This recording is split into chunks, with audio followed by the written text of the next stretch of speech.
সম্পত্তি নিয়ে বিবাদের জেরে দুই ভাইপোর হাতে খুন কাকা। ঘটনায় পুলিশের হাতে আটক দুই ভাইপো। এলাকায় মোতায়েন রয়েছে বিশাল পুলিশ বাহিনী। তমলুকের প্রসাদচক গ্রামের বছর 60-এর ফুলেশ্বর বেরা খুনের ঘটনায় এলাকায় চাঞ্চল্য ছড়িয়েছে। পরিবার সূত্রে জানা গিয়েছে, মঙ্গলবার দুপুর 12:30 নাগাদ ফুলেশ্বর বাজার থেকে বাড়ি ফিরছিলেন মদ্যপ অবস্থায়। ফুলেশ্বরের সাথে দুই ভাইপো সুদীপ্ত বেরা এবং আদিত্য বেরার জমি সংক্রান্ত একটি ঝামেলা বহুদিন ধরেই চলছিল। বাড়ি ফিরে ফুলেশ্বর কয়েকটি কটু বাক্য প্রয়োগ করেন।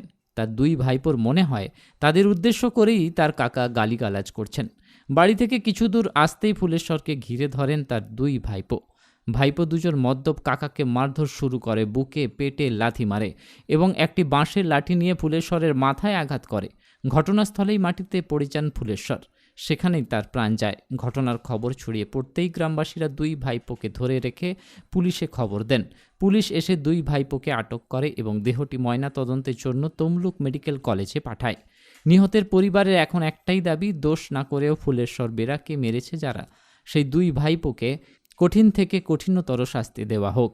কোথায় একে গেছিলো, বাজার গেছিলো, বাজার থেকে নিয়ে এসে আমাকে বলতেছে, বৌমা মাছটা নিয়ে এসছি, মাছটা ধুয়ে বলতে মাছটা ধুয়ে তারপরে আমাকে আছে আমার বড় ছেলে আছে, ওদের দিকে বলতেছে, কচি তোদের খাবার নিয়ে আসছি, তোরা খাবারটা লেলে বলে এইখানে যেমন মদ গিয়ে এসে আমাদের দিকে গালিগালা করে সেই রকমই করতেছে আমার শ্বশুর মশাই। এবার আমি বলতেছি, বাবা তুমি কেন চপ করতেছ, তুমি চুপচাপ এইখানে শুয়াবো, দিকে নিয়ে ভাত হলে তোমাকে ডাকবো বলে দু ভাই এখন টেনে নিয়ে যে ঘরে শুই করাইতে বলে, দাঁড়া আমি বার থেকে নিয়ে আসি বলে বারকে গেছে। আর ওদের ঘরে ওখানে বসেছিল, ওই যে ওনাদের ঘরে যারা মারছে ওদেরকে কাউকে কিছুই বলেনি না, বলতেছে যে তার ছেলেকে বলছে বলে আমাকে গাল দিচ্ছে, উল্টো পাল্টা ভাষা করতেছে, কিন্তু ওদের দিকে কিছুই বলেনি। এই দুবারের মধ্যে কি সম্পর্ক? আমাদের হচ্ছে জেঠু হয় আর যে মারছে আমাদের দেওর হয়। এবারে ওই যে জায়গাটা নিয়ে ওদের সঙ্গে একটু মানে ইটি আছে আর কি, লোক টোক বুঝা হয়েছিল, তাইতে কোনো হয়নি, ওরা তার ঘর ভেঙে দিচ্ছে। আমরা কাউকে কিছু বলিও নি আর কোনো করিনি, আচ্ছা ভেঙে দিচ্ছে। তারপরে সেখানে বাতা দিয়ে মারছে মাথায় করে, তারপরে ফিলি দিয়ে ঠেলে দিয়ে তার গার উপরে উঠে মেরে দিয়ে তার যখন সেখানেই জল টল দেয় তখন কিছুই নাই। কোন তারাও কি মদ্যপ অবস্থায় ছিল? না ভালো অবস্থায় ছিল। এবারে ওদের বউরা গেছে বলে ওকে মারো, জোর বলে মেরেই বলো, একবারে ওকে মেরেই দাও। তাহলে এটা কি ঠিক করছে? আমরা ওদের যেন ফাঁসি হয়, আমরা ফাঁসি চাই।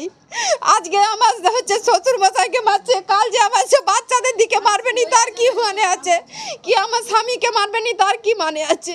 যে ওরা তাদের নাম কি? আদিত্য বেরা, সুদীপ্ত বেরা, আর তার স্ত্রীর নাম লিলিমা বেরা আর জয়শ্রী বেরা, অপর্ণা বেরা, তার শাশুড়ির নাম অপর্ণা বেরা। আমার নাম মৌসুমী বেরা। এখন কি চাইছেন?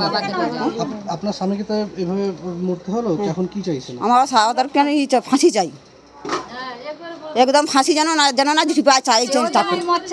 আমার স্বামীকে যেরকম মারছে এরকম করে তাদের যেন ওরকম হয়।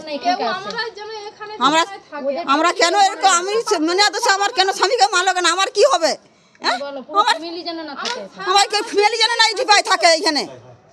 আর বেকারত্ব নয়, এবার প্যারামেডিক্যাল কোর্স করে আত্মনির্ভর হন। আসুন উমেশচন্দ্র প্যারামেডিক্যাল কলেজে। নতুন সেশনে ভর্তি চলছে। প্যারামেডিক্যালের যে সমস্ত কোর্সগুলি করা হয় সেগুলি হলো BMLT, DMLT, physiotherapy, nursing, veterinary ইত্যাদি। সবচেয়ে বড় সুবিধা হলো আমাদের নিজস্ব সেন্টারেই পরীক্ষার সুব্যবস্থা রয়েছে। উমেশচন্দ্র প্যারামেডিক্যাল কলেজের সমস্ত কোর্সগুলি ইউজিসি দ্বারা স্বীকৃত। উমেশচন্দ্র প্যারামেডিক্যাল কলেজ কেশিয়ারি ও বেলদা থেকে মাত্র 6 কিলোমিটার দূরে ভীমমেলা বাসস্ট্যান্ডের কাছে অবস্থিত। সরাসরি যোগাযোগ করতে পারেন 9804670307 এই নাম্বারে।